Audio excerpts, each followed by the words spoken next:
Open up to questions for Bruce. Please wait for the mic. We'll take two off the top from Chris and then go to Danny. Hey, Bruce. Chris Chapman, Fox Sports Las Vegas postgame show. You guys have won 6 straight, shutout tonight. Defensively, how close are you to where you want this team to be? Well, I'll say defensively in terms of our structure, I think is excellent. In the D zone, we're not giving up a lot from the slot. We're better at the second chance, getting the rebounds out of the way. Sticks and lanes and east-west plays.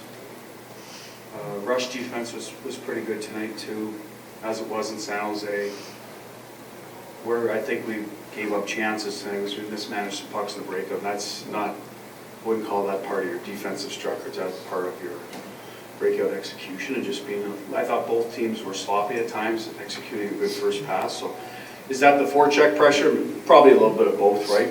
Who knows, maybe the ice was off or the pucks are bouncing out. But yes, to answer your question, we're a lot closer than we were 6 weeks ago.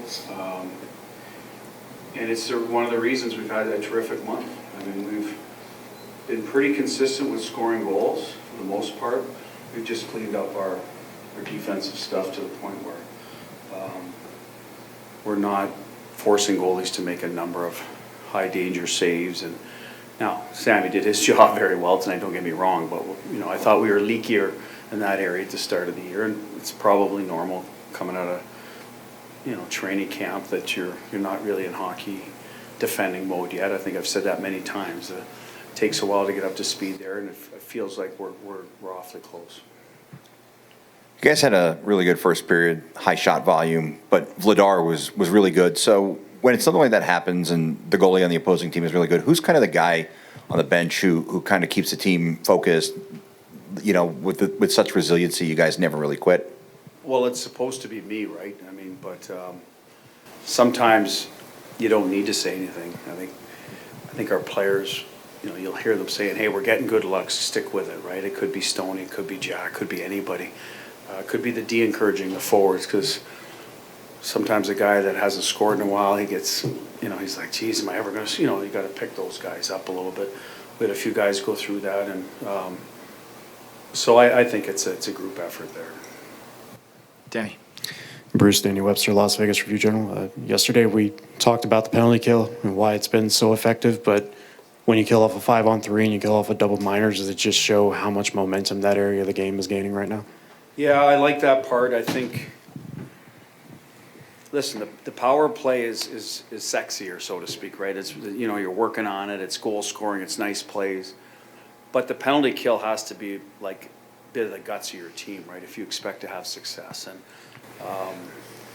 we're going to continue working on it. We're starting to turn the corner, and I guess go back to the original Chris's question about defensively, that's a big part of it. If you're killing penalties, you always feel better about your defensive game, because it's the effect also cancels some of the forwards on the other teams feeling good about themselves. So your power play's not going.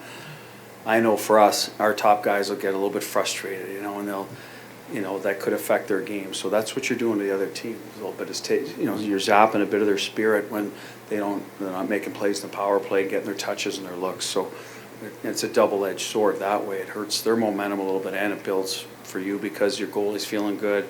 He's probably made a save or two. Guys are blocking shots. That always lifts the bench. It's the muckers a lot that are out there doing the job, so that lifts the rest of the bench. And skill guys want to now go do their part to sort of reward the work they've done. So it helps your game in a lot of different ways. So it's getting there, and good for the guys. They're committed to it. John's put a lot of work into it. As I said, we sat down, made a few adjustments a while ago, and I think the group has bought in, and it's allowed us to spend less time at our end. I think with better up ice pressure, we're better in the neutral zone, we're better defending the blue line as well. Willie. Willie Ramirez for the Hockey News. Bruce, I know we've brought this up several times this season, but one of those first few days in training camp, we'd asked about the identity. You said, "I want to be the best defensive team in the Pacific Division." Is your team where it's at, where you'd like it to be? Well, yeah, to go back to the previous answer, we're a lot closer than we were.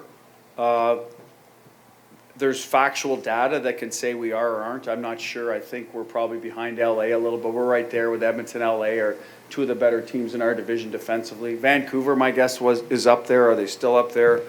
I'm not sure, but we're getting closer to that, if we're not, numbers-wise. So, but watching that, you know, we played a lot in our division, or conference at least recently, so I've seen teams, and I feel like, you know, that progression is going well, I guess, to put it that way. If we're not, we're right there. That's a little, you know, product, you know, we roll out the same 6D every night too now, right? So there's the chemistry that's built now with that Hager's, you know, missed some time, so he's now getting his reps in every day. I think Hanny and Petro are really finding it too, right? And Naber and Theo have always been a good pair. So we're not too concerned about them. They're pretty consistent every night. So now you're looking at 3 pairs that we don't have to, we're not moving pieces around. I think that has made it easier on them. So give them credit for that part of it. And listen, we've got forwards that work hard to keep puck out of the net. Center iceman, the track, and replays in our end as well. So it's a team effort. The goalies are making saves. Just to piggyback off that, when you bring up metrics and stats, do you weigh that, or are you looking at what you want to see rather than just metrics? Well, both. I would like to tell the guys that's our goal, so let's have it on the stat sheet that we're the best team. And but the eye test can tell you when you play Edmonton, LA. Now we haven't played them, a lot. So when you play them, what are you giving up? That's usually the best thing. And some of the better offensive teams, the Colorados, we saw Dallas a little while ago, and it was a good defensive game for us. So we know that we're not, relying on our goaltender to bail us out the whole game. They're going to have to make saves. That's what they're paid to do. But in general, that's the eye test part of it. The numbers should back that up, and they're starting to trend that way for sure. Thanks, Bruce. Thank you.